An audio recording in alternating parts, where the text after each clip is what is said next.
Alrighty, so I was streaming today, and I fuck around with a lot of really obscure tech. One thing I like to mess around with, that I've been playing around with for a while, is the Z power shield. So if you press Z and L or R at the exact same frame while buffering A, you get a power shield that is slightly larger than a regular power shield. I'll have a link to the Cardano article down below.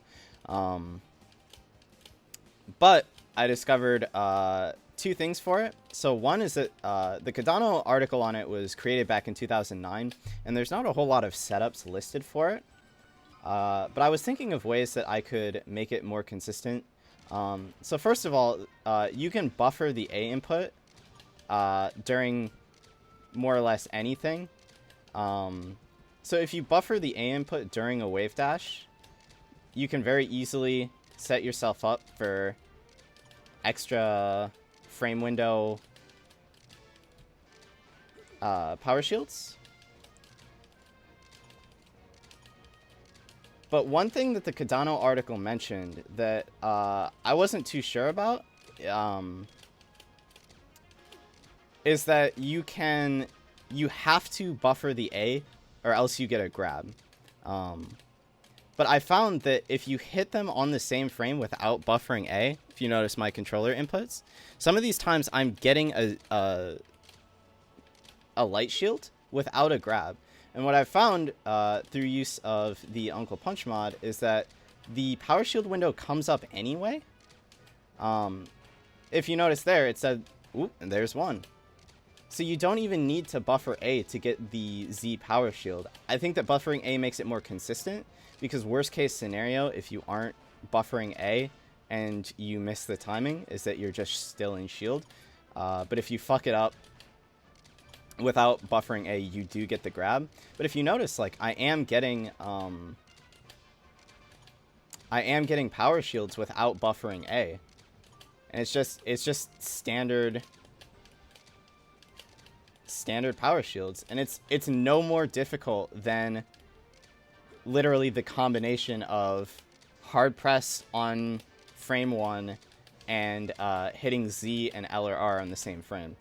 And obviously this has wider implications than just Falco's lasers, though it does have a pretty significant impact, I think, on the matchup, as long as people actually grind it, which I know they won't, because we've known about Z power shielding for literally 10 years, and I discovered this in literally one day after fucking around with it for just a little bit.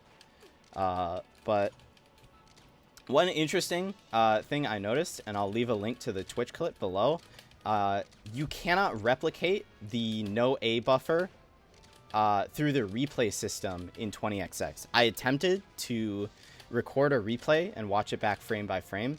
I determined that if you get a grab, it's because you got the light shield input on L or R first, and then you get the Z input on a subsequent frame.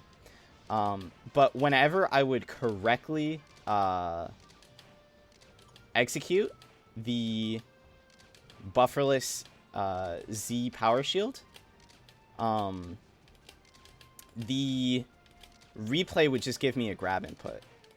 All of the inputs read correctly, and it happened correctly the first time, but the replay itself would not register the same outcome as the input, which is really, really interesting to me. So I don't know if this is a case of dolphin weirdness, or I don't know, training pack weirdness, or 20XX weirdness, but I think it absolutely is something that should be looked at. And Cardano or PTAS or somebody, if you'd like to follow up on this or hit me up with, you know, some more info, I'd love to know it, because I've been attempting to implement light shield power shield into my play for ages now, and this might be what puts it over the edge of, like, niche to doable. Like, the idea of buffering the A input on a wave dash, while, like,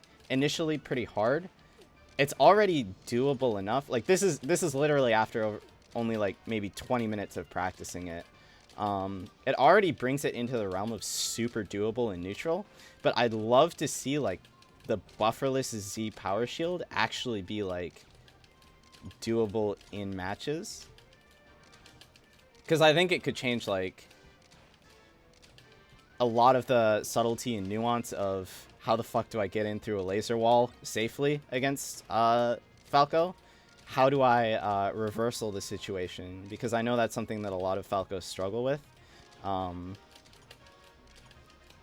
Once they get that first laser on them, they feel like they're stuck in shield, shit like that. So I think like having that extra little like frame window for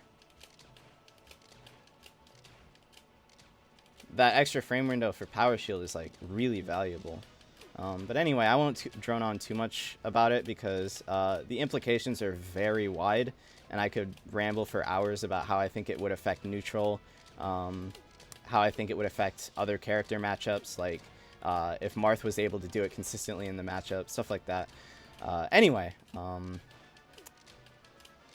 please, if you have any more information on this, be sure to let me know because I am very, very interested, and I will catch you guys later.